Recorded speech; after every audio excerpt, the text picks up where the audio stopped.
L'évangéliste Marc nous remet d'abord ici devant la compassion de Jésus, c'est-à-dire devant la compassion de Dieu lui-même. Qu'est-ce que c'est qu'être compatissant ? Être compatissant consiste à prendre la misère de l'autre et la porter au-dedans de nous-mêmes. Dieu est infiniment compatissant. Il n'y a aucune indifférence en Dieu.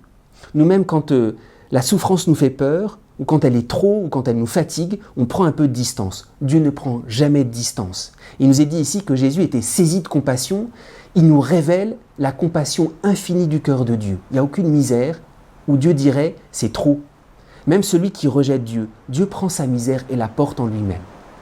Alors, il nous est montré ici dans cet évangile quel est le mal, quelle est la misère la plus profonde pour lequel Dieu a le plus de compassion. Et il nous est dit ici, parce qu'ils étaient comme des brebis sans berger. Alors, qu'est-ce que cela signifie ?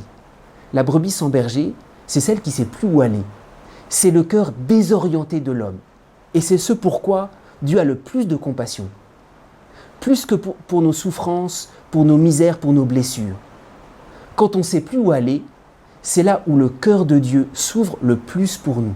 Alors, peut-être ça peut être de notre faute, parce qu'on sait dans l'Évangile, la brebis sans berger, c'est elle qui s'est perdue, c'est elle qui s'est égarée, c'est elle qui a fait n'importe quoi. Mais c'est peut-être ça le cœur de la révélation de cet Évangile. Il y a nos souffrances physiques, nos difficultés, et puis il y a notre cœur qui est perdu. La solitude de notre cœur qui ne sait plus aller, qui est désorienté. Et c'est ce pourquoi Dieu a le plus de compassion.